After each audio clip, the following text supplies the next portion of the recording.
আসসালামু আলাইকুম বন্ধুরা, সবাই কেমন আছো? আজকে তোমাদের মাঝে নতুন আরেকটি রেসিপি নিয়ে হাজির হয়েছি। সম্পূর্ণ রেসিপিটি দেখতে হলে ভিডিওটি না টেনে দেখতে থাকো। আজকে তোমাদের মাঝে হলুদ ফুলের বড়া রেসিপি নিয়ে হাজির হয়েছি। যারা যারা এই ফুলটি চেনে অবশ্যই নাম কমেন্টে বলে যেও। আমার চ্যানেলে যদি নতুন হয়ে থাকো তাহলে অবশ্যই চ্যানেলটি সাবস্ক্রাইব করে দিও। আর যারা সাবস্ক্রাইব করে দিয়েছো তাদের অসংখ্য ধন্যবাদ। তো চলো মূল রেসিপিতে যাওয়া যাক। এখানে একটা বাটিতে পরিমাণ মতো পেঁয়াজ কুচি নিয়েছি।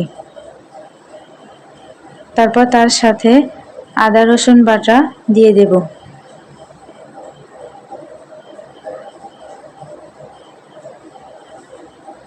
তারপর তাতে সামান্য মরিচের গুঁড়া,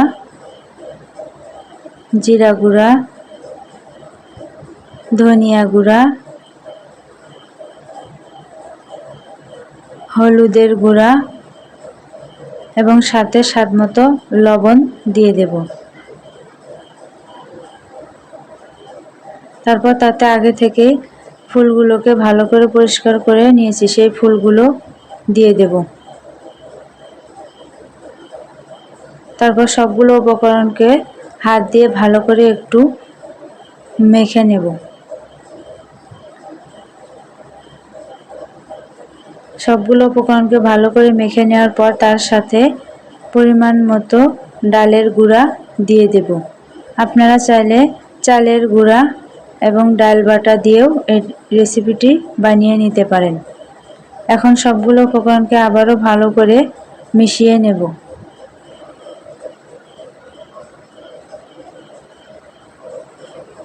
সবগুলো উপকরণকে ভালো করে মিশিয়ে নেওয়ার পর এবার চুলায় একটা কড়াই বসিয়ে দিয়ে পরিমাণ মতো তেল দিয়ে দেব।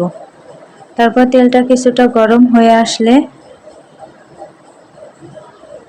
মেখে রাখা বড়ার ডোটা একটু ছোট সাইজ করে ছোট ছোট টুকরো করে তেলে দিয়ে দেব। আপনারা চাইলে আপনাদের পছন্দ মতো সাইজ করে দিতে পারেন। সবগুলো বড়া তেলে দেওয়ার পর এক পাশ ভালো করে ভেজে নেওয়ার পর উল্টিয়ে অপর পাশ ভালো করে ভেজে চুলা থেকে নামিয়ে গরম গরম পরিবেশন করুন। আজকে এ পর্যন্তই। আগামীকাল নতুন আরেকটি ভিডিও দেখার আমন্ত্রণ রইল।